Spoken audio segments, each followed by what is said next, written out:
All right.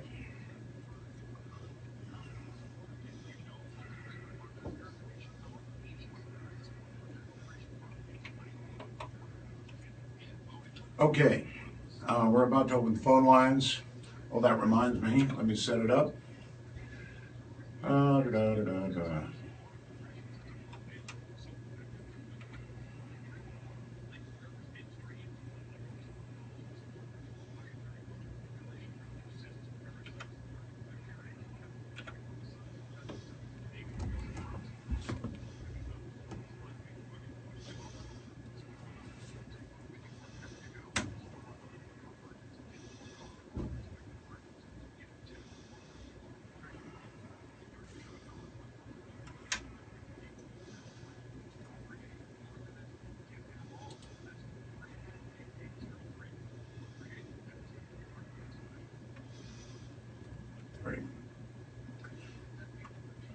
Hi, everybody. We're about 2 minutes from air.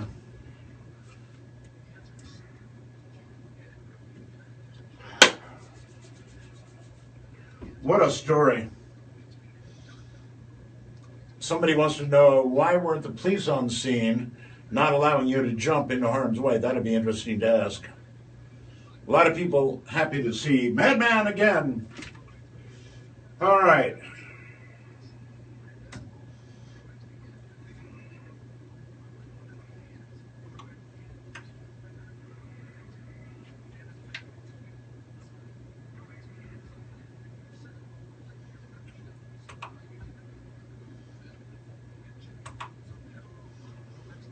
Ready to rock.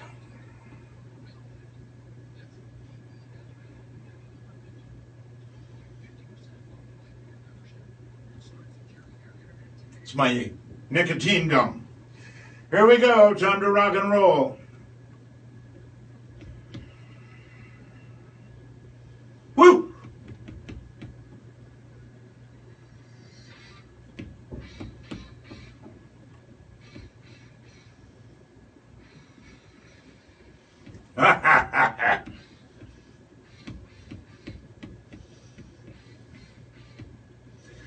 Hello, Periscope.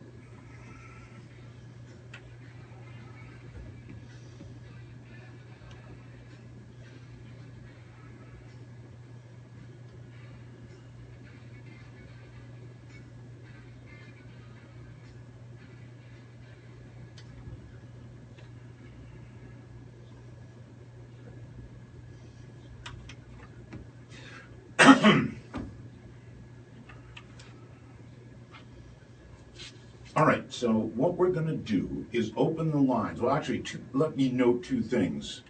Number one, I am now on Periscope. I promise that. And frequently on Fridays, we do sort of a Periscope session. So hello there, if you're watching. Generally seeing the back of my head. Can't be very exciting, but you can see the show kind of in motion from that angle. So I set it up that way rather than facing me and my ugly mug. No point in that. So we have classic stuff here. Mike, Madman Markum. You have now heard his story, I think, to date. I'm sure there's much more to say. For example, Mike, here's a question. Somebody wants to know why, for example, weren't the police there or somebody to stop you from jumping through? They had to know that you were building up to it, right? Well, that's the thing. I kind of after all the publicity, I basically the only people that knew about it is the people that donated. So I never told anybody else. Not the people at work, nobody. So. Well, that really does make sense to me because somebody surely would have stopped you, right? I don't know if they would have or not. I mean, technically, it'd be kind of hard to prove it was a suicide attempt. I mean, and when it exactly wasn't. So. They might have looked at that equipment and figured out it was going to be a suicide, no matter what. Hold on one sec, Mike. All right, so phone lines are open, folks. Here it is. Finally, they're open. You can ask questions if you would like, and I'm sure you have questions. This is a man who's traveled in time. Area code 952-225-5278. Put a 1 in front of that. 1-952-225-5278. If you're calling on Skype, MITD51, or outside North America, MITD55. They probably would have, I think, Madman figured you were going to do yourself in, and somebody would have stopped you, I'm sure. Well, nobody did. Nobody did, as it turns out, but if you check out, there's plenty of YouTube videos where everybody, they actually have suicide videos on YouTube. And, really? Yeah, yeah. There's just about everything on YouTube. If you look hard enough, but there's all sorts of weird things on YouTube, including that stuff, and including some guys standing on top of electric trains, basically just reaching up and grabbing the 25,000 volts of power of the train, and when you do that, it zaps you like a bug. So that's right. All right, somebody wants to know, because there was a rumor, Mike, that you did an experiment with a cat. Is that true or not?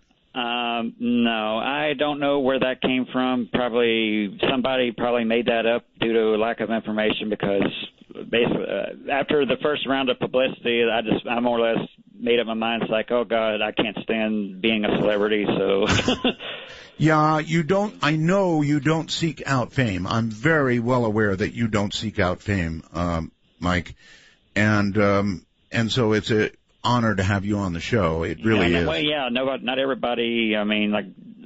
Like every Hollywood actress or actress, whatever. Not all of them basically like the limelight. So I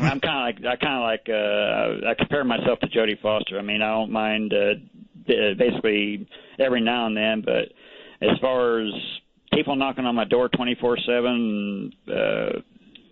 It's really, to me, it's disconcerting having somebody I don't know run up to me and ask for my autograph. So I know the feeling. Go to restaurants and people want to. Anyway, listen, Mike. People want to know if you were to do this again. Let's think about it for a second. You could conceivably hopscotch into the future.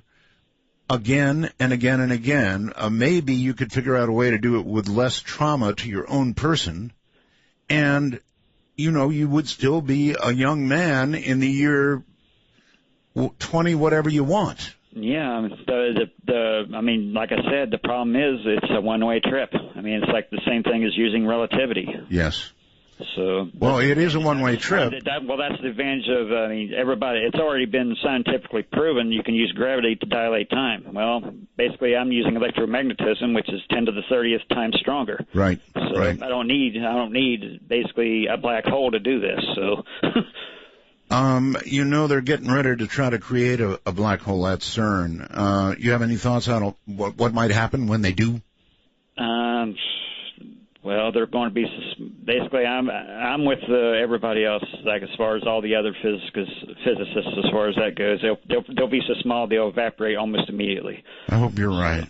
I really hope that's what happens. Well, I mean, if not, it'll swallow the Earth at nearly the speed of light, and we won't even see it coming. So. Yeah, it'll be over. Oh, just like that. All right, on Skype, you are on the air with Madman. Hi. I think it's somebody named Torch. You're on the air. Hello. Hey, how's it going, Art? Welcome back. Thank you. I wanted to ask, the key thing that you really need the most is funding, right? Funding or equipment. So. Okay. Well, if you could travel into the future, or even if you could travel into the past, wouldn't the number one thing would be to find out what the numbers are going to be for tomorrow and come back and play those numbers, and you'd be able to fund yourself with millions of dollars? Well, I mean, obviously that's the first thing I thought. I actually had a reporter ask me that back in 1995 when it's like, what were you planning to do with this thing? Right. When I actually told him I'm going to go into the future, get the lottery numbers, and then come back and give them to myself. I mean, when I told them that, I was actually laughing when I said it. It was a joke. I mean, I didn't think they would take it seriously. They hung on every word I said, so. Right. That would be the key to do, though, don't you think? Well, that's the problem. The thing stopping me from doing that, though, is I don't know how to go in reverse. I mean, like I said, I can't go back before I turn this thing on. The best I could do is if I turn it on today, I can go to tomorrow, and then come back to today, but I have to keep the thing on the whole time. Is there any way you could send, information? So much energy, I can't do it. It can't be done. Yeah, he was asking if there's any way you can send back information. I haven't really looked into that. I mean, I've heard of other people use like this one guy supposedly made a TV that can see the future or whatever, but I haven't figured out how to do that yet. So what would really bother me is to lose you. I mean, really lose you. I thought you were lost for 2 years, Mike, and now I have this feeling. I just have this feeling that you're going to rebuild somehow. Well, that's the eventual goal anyway. So, I mean, it may or may not happen. Now, there's this. I guess if it happens at some point in the future, I can't really say it didn't happen. But there's this story floating around me on the internet where I ended up back in 1930 crushed in some tube with a cell phone in my hand or something. Well, as far as I know, that didn't happen, but that's not to say that I don't do it at some point in the future. I don't see how, because I don't know how to go back to any arbitrary point in the past. So, I've got to say that even going forward in hops and holding your youth at the same time, if you didn't have to end up with a headache, no ID, and in the middle of a field somewhere, would be pretty cool. Yeah, well, I mean, looking back on it, the foolish thing I done, I mean, basically was I didn't wear a Faraday cage when I dumped into it. I didn't think I needed one. I guess I know better now, so. Guess you did. All right, let's go to, Kansas City on the phone. Hi, you're on the air. Hello, Art. How you doing? I'm doing well, sir. Thank you. Okay, a couple of things for you. I'm a skeptic. I love your time travel talk. I love hearing it. I love reading it. It's great. Are you a skeptic of what Mike did? Well, not necessarily. The proof is in the pudding, naturally, okay? The thing that bothers me on a situation like this, you travel in time, you lose track of 2 years, person can go into a coma, okay? My thing is a two-way travel. You go forward, you come back. You go back, you come forward. Well, that would be ideal. It would be ideal, and it would be the real proof, okay? And the other thing, and Mike, this is for you, okay? I have a lot of close family, a lot of close loved ones keep track of me. What did your family say or think this time you were gone? Oh, good question. A really good question. How about it, Mike? Well, they thought I vaporized myself, so they were freaked out. Did they submit any reports to the police? Did they, a missing person report or anything? That's actually one of the first things I did when I was in that homeless shelter. I ended up going to the library and doing a search myself and see and nothing turned up. So basically, I don't know if they filed missing persons or not. Basically, they said they did, but I can't find anything. So. All right. Here is somebody named Clay who is on the wormhole saying, has Madman ever considered creating a Kickstarter page to fund yet another project with the proper funding? He could even keep a video blog to record his results, thus proving the experiment works. You know what? That's actually I never actually considered that. I mean, usually with Kickstarter, it's things with well, I mean, with at large, there's probably so much skepticism. I don't think I'd get that much anyway. So. Okay. So, but, it's not a bad. It's actually an idea. It is. I mean, in one of your original callers from from '95, they asked me if I was going to be publishing. Well, I'm not your typical. Basically, one of your other guests. Most of your other guests already have like a book published or whatever, and then they go on your show to promote it or whatever. Yes, I know. You don't have a book to sell, right? Yeah, I don't. It's like I've never. That's my weak thing. On the technical side, I'm a math and science guy. As far as basically the English side of it, when I was in college, I barely passed that. All right. Here's what I recommend, Mike. Seriously, there will be a lot of people who would be willing to ghost author for you or co-author for you.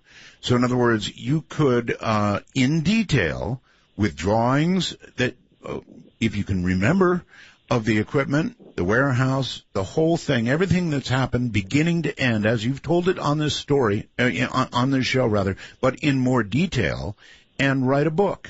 I recommend you do it. Now, I'm not sure how we connect. I did remember Stephen Hawking's publisher said every formula including this is going to cut your cells in half. So, if we have a publisher who would like to do this, how about I have them contact my producer? You know her, very nice girl, Heather. Yeah. Right? And maybe you should make a book deal, Mike. Yeah, I mean, if somebody else is going to write it, I mean, I could write all the technical, basically the meat and potatoes of it, and they can more or less do the rest. So. And if anything deserves to be published, it's this. And that it would go a long way toward, I think, funding any project you want. It's just an idea. David, yeah. You're on with Madman Markum. Hello. Art, man, looking good. I see you on Periscope. Oh, hi. Question for Mark, or Mike. Mike. So, Go ahead. Yeah, so, I mean, it's intriguing because you don't really have an angle on this. I mean, you don't have a book deal like you said before. Art kind of found you back in '95. So what about the witnesses? I mean, is there anyone out there that can corroborate your story? I mean, where are they at? Maybe we can find them tonight. I don't know. Basically, like I said, I can't remember. There was what was her name? Her last name was Sanderson. That's the only one I can remember. So, but originally, there was like 25 or 30 people that basically were there when I was running this thing. So. All right, just like the police officer who contacted me and actually went on the air. I mean, how often does that ever happen? Crap. I just said it earlier. Oh, Tom Hampton. I'm sure he could be found. I'm sure that some other people who were funding you. He's actually still an officer in Stanbury, as far as I know. So. Wow.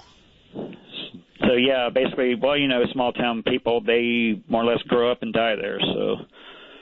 I do understand. I hope you can find, some of the people that were there in the warehouse, Right. I think it's a wonderful idea, caller. Thank you very, very much. And put it all together, chronicle it in a book, as best as you can remember it. I understand that your memory got harmed. Certainly, that's not a surprise. Yeah. When I was talking to Heather yesterday, I was telling her about this experiment where they were basically taking these 8 Tesla magnets, which is a really, really strong magnet, but they actually got it. The tech is mature enough where they actually make that handheld. and they were actually doing showing it off on for the Discovery Channel, where they're actually taking that thing, pulsing it into some guy's brain to where, and he's counting from 1 to 10 while this thing's pulsing in his head, and it was actually messing with his speech centers where he couldn't talk, where he couldn't count. I believe it. I absolutely believe it. So it's like these guys are PhDs, and it's like, oh my God, how can you basically know more about this than I do, and you're still doing it. It's almost like you were in a timeless coma for 2 years. I don't know how else to think about it. I mean, you've got to ask yourself. I certainly ask, where was Madman for 2 years? Where were you? Did you simply jump through that time and land on the field? It seems that way. Yeah, I mean, as far as I didn't, like I said, I didn't physically age as far as I could tell. I mean, my fingernails were the same length as they were. I didn't have not even 1 day's growth of facial hair. So as far as I could tell, I just skipped over that 2 years. So. All right, let's stay with the phone and go to next, whatever next is. Hello. Hey, Art, this is Tom from Florida. How you doing? I'm doing well, Tom. What's up? Yeah, I just wanted to, I missed part of the show, unfortunately, and I just wanted to ask Mike, did you have any feedback from the government or anything? Did any government officials get in contact with you? I mean, that's a very, very good question. A very good question. I mean, well, that's another thing. I mean, Hollywood, basically, they'd have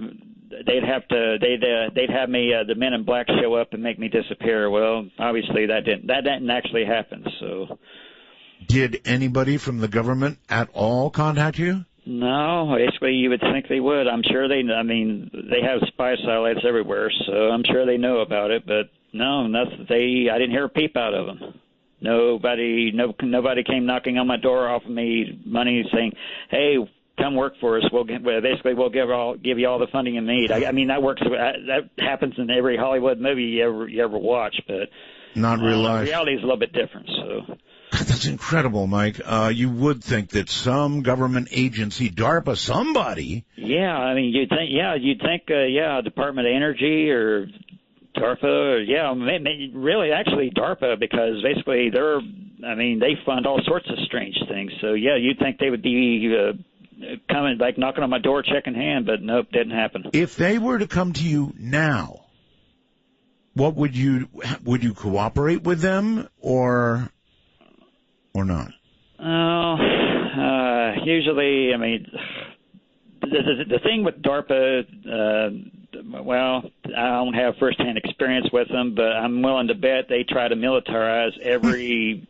I mean, basically, the check isn't free and clear. There's always strings attached. I hear that. So.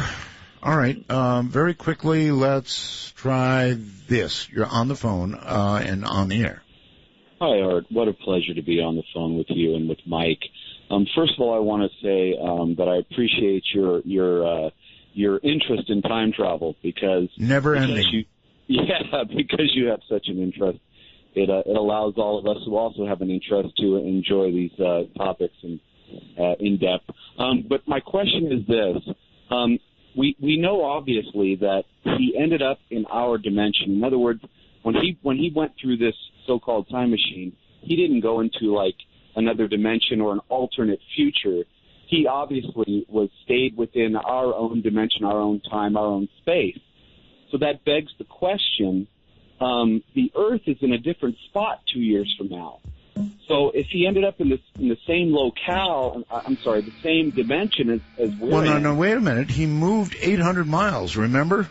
No. The Earth. I'm with you. I'm with you. Yeah. So in other words, why didn't he materialize in space? We're at a break, and I have to break. So, Mike, that is kind of a cool question, and one worth considering during the break. I'm Art Bell.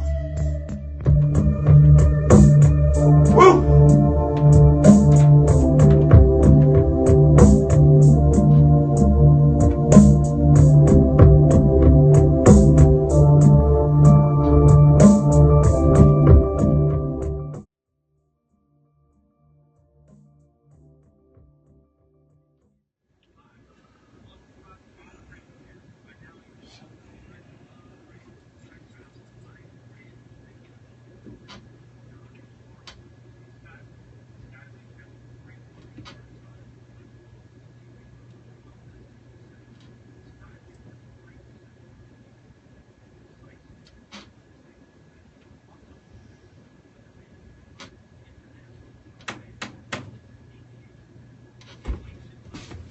Hello, everybody on Periscope.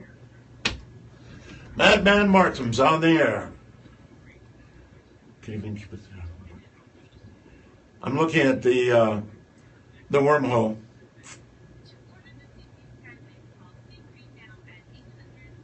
Huh? Someone wants to know if he was upset that he missed the Millennium New Year's Eve. Yeah, it's true. Including Rams.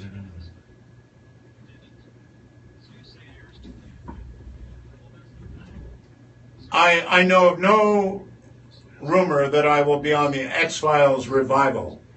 At least, not yet.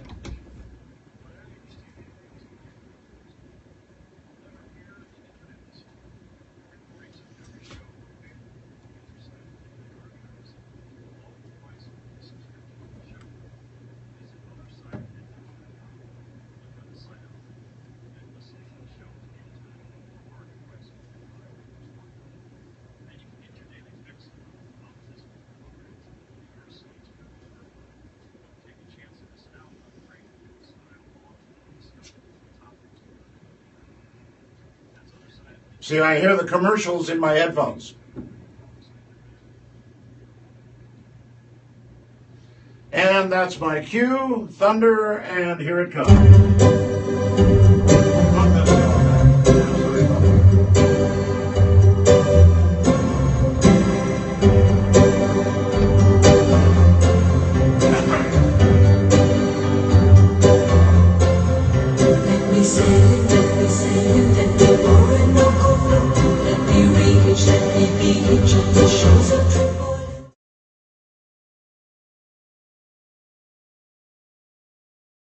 Doesn't screen calls. We trust you. But remember, the NSA, well, you know. To call the show, please dial 1-952-225-5278. That's 1-952-CALL-ART. That's the landline number, and you're welcome to give us a call and ask Madman Markum whatever you like.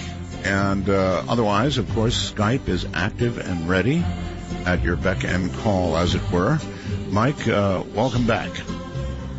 Yep, glad to be here. Jasmunda from Down Under, I know he's in Australia. He's wondering if you were upset that you missed the Millennium New Year's Eve. Well, kind of. Technically, the Millennium wasn't told. Depending on who you ask, the Millennium didn't start till 2001 anyway, so. Good point. It is depending on who you ask, indeed. But, of course, it's just gone, huh? Yeah, pretty much. I mean, it was kind of depressing, but I was at that point. I was more excited than depressed. So I completely understand. All right, I believe it's Trey from Atlanta. Hi, Trey. Hey, Art. I'm sort of reticent to say this, but I feel like with Madman here, and it is a huge honor to talk to you. Do you feel like even if you haven't personally, in perhaps this reality, have hit time travel, do you think an alternate version of you has? Ooh. That's a pretty cool question. If you consider like the multiverse theory, I guess if there's infinite versions of me, I guess so. I mean, if you think of it that way. I mean, it's definitely a possibility. Yeah, I mean, by definition, basically, with infinite possibilities, everything that could possibly happen has happened, as far as that goes. But, I'm kind of more concerned about me rather than alternate me's. So. Well, you are now how old, Mike? According to my birth certificate, 42, but... really only 40? Yeah, biologically I'm 40. So at 40, you're in your prime. There's no question about it. You're in your prime, and... Yeah, hopefully with luck I'll have another 40, so... Well, maybe you will. And, again, what are you going to do with it? I mean, somebody who's already done the incredible thing that you've done can't just give up. Oh, of course. Of course not. So you're gonna build, aren't you? Well, if I can, I will. Hello there. You're on the air with Madman Markum. Hi. I think the missing equipment in the warehouse part of your story is the weak link, because it's easy to find out who owns a commercial building. We all know all you have to do is go to the local courthouse, records department, sure, or a realtor or an attorney, and they will tell you the name of the owner of the warehouse. And you're much too brilliant, and you're not much too practical to have overlooked this because of losing all of your equipment and your notes. What's your explanation for this? Mm-hmm. And the video. I want the video, too. Well, basically, like I said, as far as the video goes, all that disappeared with the equipment. But right. Believe it or not, that didn't actually cross my mind. So as far as like looking up the realtor or the building or whatever. So why not? I mean, I would think you would definitely want to know what happened to your stuff. Yeah, and yeah. I mean, I would, but like I said, basically, you know what? That didn't actually cross my mind. I mean, like I said, at first I couldn't even remember. I didn't even have the brains to remember my own name. So, I know that the stuff was there. I know when I actually went back there, I actually stayed there for a week. But yeah, believe it or not, the week I was there, I didn't actually think to go to the courthouse. Do you mean that you stayed in the warehouse for a week when you went back? No, I mean, no. I just in town. It was, yeah, I mean, it basically made me really depressed being there and seeing it empty. So I got the hell out of there. So. I totally get that. That would be depressing. It's like, where did everything go? Overseas somewhere. Hi there. You're on the air with Madman. Hi. Hi. Where are you? I am in Japan, and for some reason I'm hearing myself. Oh, there we go. Okay. Good. I was going to say that I feel kind of like I'm traveling myself because I'm watching you on Periscope, and it's about 15, 20 seconds ahead of the radio that I'm listening to. It's a type of time travel. Yeah. But I guess I had two questions. Sure. One of them, or a question and a comment. One is that on the DARPA side of things, if everything that we hear is, or even if half of what we hear is true, I would think that they wouldn't really need you, honestly. I feel like, to a certain extent, they'd probably be way beyond what you're doing, and their only interest would be to shut you up, if anything. Yeah. They probably just figured, he'll burn himself up, or do it wrong, or he won't remember, or we've already done that, so we don't care. Yeah, it's kind of a good point, Mike. If you've done this... You know what? That could be why they haven't knocked on my door. They already know more than I do. So there you go. And the question I had was, they have billions of dollars to do stuff with. So I didn't get to hear the whole show yet. I'll go back and listen to it because I'm subscribed. But you talked about the warehouse being empty. But did you have like a house that you were living in the town? Was that still there? Was your personal possessions and stuff still there? Good question. Or did that get well, actually, at the time, the house I had at the time was in St. Joseph, Missouri. That was all long gone too. That basically other people were living there now. Wow. So your family or anybody keep any of your stuff? I mean, do you have any personal belongings or anything? Because I feel like that would be a big loss. I basically had to start over. So wow. I'm sure basically I don't know. Well, what happens to stuff when somebody disappears for 2 years? You will hear when you listen to the rest of the show about his ID being gone, about it a lot. Trust me. More or less. I basically was in the same boat with somebody's house burning down and with all their possessions inside. In 2000 I had nothing. So I imagine when you went back when you went back to the warehouse, I'm sure it was just a gigantic, depressing moment. Oh yeah, I mean, here's what I imagine. I imagine that perhaps either whoever owned the warehouse or perhaps the tenant that came to the warehouse after you disappeared, literally, had everything just dragged away somewhere and probably put in, the junkyard. I hate to say that, but... Yeah, I mean, those electromagnets were, probably. They probably sold it for scrap and got quite a bit of money from it because there was a lot of copper in that.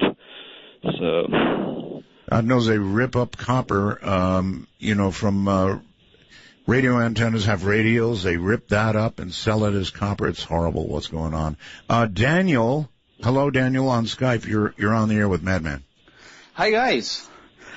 Hi there. This is actually Dimitri, and Daniel's my son. He was the one that put the call through, but I just wanted to say that it's a great honor to talk to both Art and Madman Markum. Thank you. I've listened to the original broadcast back in the mid-'90s when I was a teenager, and I was fascinated by the story. Well, in that case, can you verify that what you heard then is basically what you heard now?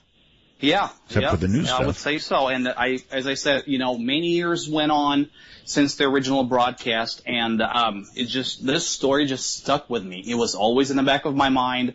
I would think about it every now and again. I always wondered what happened to Madman, and I tried every now and again to hop online and try to see if there was any new information. Just maybe a couple of months ago, I probably spent a whole day digging online and came up with little things here and there, and actually found the story about him, appearing 800 miles away, and I thought for some reason that was some bogus story, but now hearing it from, Michael Markum himself, I gotta say, hey, you know what? That really did happen.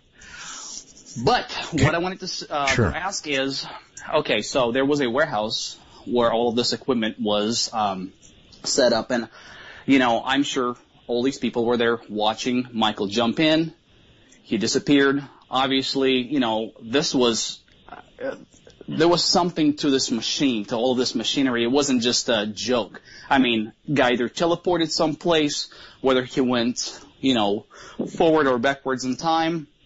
It doesn't matter, because either one of those scenarios would still be out of this world, and I just don't see anyone scrapping this stuff, because there is a lot more to it than just, I don't know, a bunch of transformers sitting around. And I was going to say, tracking these people down wouldn't be that hard, because obviously at some point, there's someone's name that was attached to the lease or of title. Of course. You know what else? You know what else is also possible, caller? And that is that somebody did know exactly what happened, and somebody came in who knew what they were doing and took it all away. Right. And then another thing I was going to ask is, whatever happened to the videotapes? I know, obviously, Michael doesn't know how to get a hold of any of these guys, but, you'd think that if something like this happened and someone got it on video, it's bound to make its way to YouTube. I mean, I've checked all over. There's nothing, the answer to that is all that stuff, the recording of all this was done in the warehouse. So this stuff was in the warehouse, including the camcorder, right, Mike? A camcorder, several hours of footage, and my personal journal, basically, where I more or less write down the date and basically the experiments that day I did. So, including, I would imagine, your ID and anything metal you had that you were carrying. Yeah, well, yeah. I mean, I usually had that on me until that day I was actually going to jump in, because I didn't want that basically erasing. So. Because there's a magnetic stripe on the back, and if you erase that, well, you can't swear it doesn't work anymore. So, Right, but these people were at the warehouse when everything went down, while the video camera was set up, recording the whole event. And so you'd think that one of those guys would probably grab the camera after the fact, or at least grab the tape, so they would have some kind of proof of, hey, you know what, I've witnessed a guy either that, sir, or they didn't want any evidence of this. True. Well, in any case, fascinating story. Loved it. And you know what? I really hope that Mike can go forward with this. And you know what? Maybe put out a shout out, because I know there's a lot of people who listen to the show that would probably like to contribute, just like the folks back in the day did. And I think go forward. Okay, thank you. I honestly think that one of the better paths now for Mike might be to find a publicist and sit down with a publicist, and even if you have to do regressive therapy, in order to bring back some of the details that got blasted away when you went through, somehow commit all of this to paper and do exactly what everybody else in the world does, write a book. Yep. I'm actually looking at this one guy suggests, I'm actually looking at the website now, go to tell him to set up a GoFundMe account. Yeah, GoFundMe or, well, that's crowdfunding, right?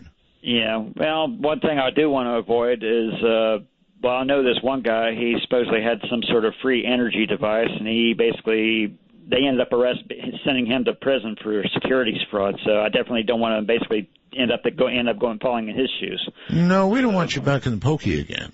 Yeah, that's as far as that goes, that's what basically, he more or less said, here I have an engine that runs on water, and I guess he ended up filing on his company on the New York Stock Exchange, and then he couldn't deliver, and basically they more or less sent him to prison for securities fraud. So there are a few things that we do know for sure. We know you did the experiment. We know you ended up 800 miles away from the point of the experiment, and we know that 2 years disappeared.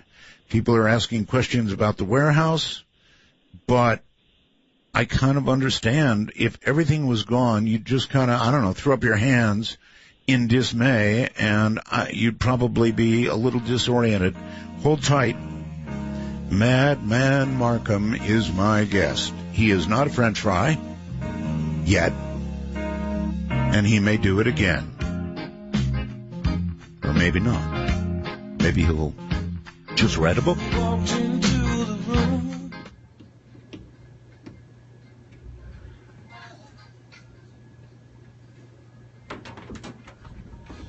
Okay, everybody, that's television for this week. Thank you all. Let me give you a brief look at the rest of the studio. This is, I don't have a lot of time here, but that's where I get my questions from everybody who is a time traveler. They come in just like that. I wonder if I can get close to that. Yeah. See, they come in, hundreds of them. And let's see, there's equipment down there you can see. That's my regular computer. And this is equipment that I don't have much time here. So, listen, that's my simple way to travel in time. And that is the heating pad for my back. Take care, everybody.